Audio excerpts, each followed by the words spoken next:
Right. So the big question then is why now, right? Why should we be caring about this topic at this point in time? And I suspect a lot of you in this room do care, right? That's why you're here. But as people have mentioned, outside of this room, you don't get the same resonance. I blog occasionally, and I usually get pretty good responses, some kind of crazy comments. But whenever I mention religious freedom, the screenshots, the views kind of drop off precipitously. I don't even get any crazy attacks on me. There's much less attention. So why should we care about this? Well, as people have mentioned, the Pew Research Center has this ongoing project on restrictions on religion. They came out a report again in 2012, a couple months ago, called Rising Tide of Religious Restrictions. Unsurprisingly, it found, right, there's a rising tide of religious restrictions around the world, government restrictions on religion, social hostilities relating to religion. This has been increasing. You've heard the figure that 75% of the world's population lives under either high or extremely high government restrictions or social hostilities, right? You've heard this a lot, but it's worth mentioning again, right? 75%, that's a lot of people, right? And it's been increasing over the past few years. There's a sign that these restrictions have been going up in various countries.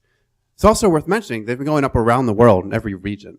So this isn't just a Middle East thing, not just a South Asia thing. Even Western Europe's seen some increases. The Americas have seen some increases. There's been some increase in the United States scores for both of these.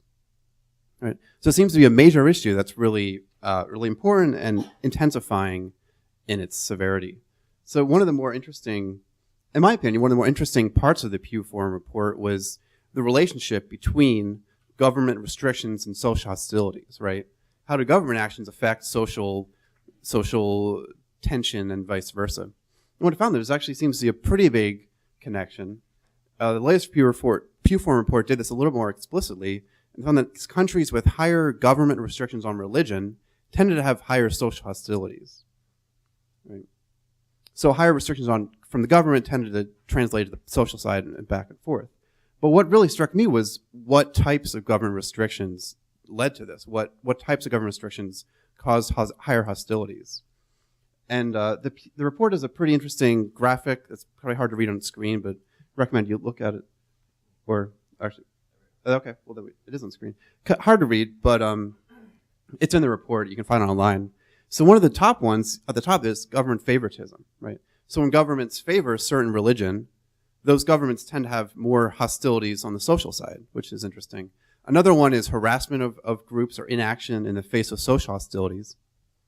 So when governments, commit violence against groups or let social groups commit violence with impunity, there seems to be more social hostilities relating to religion. Another one that was interesting to me was limits on religious conversion, right? So when governments restrict if you can convert or how you can convert, you see more tensions in society. And so they're interesting numbers, and I think it suggests that, right, when the government restricts religion, this leads to more violence in society, maybe more extremism in society, which can then push back on the government to increase things more. So what this shows is, the Pew Forum report is very interesting. It's been going on for years. So not only have these things been increasing, but we have to care about both sides of it, right? When the government restricts religion, it's not just a government policy. It can actually lead to more violence, more extremism on the social side.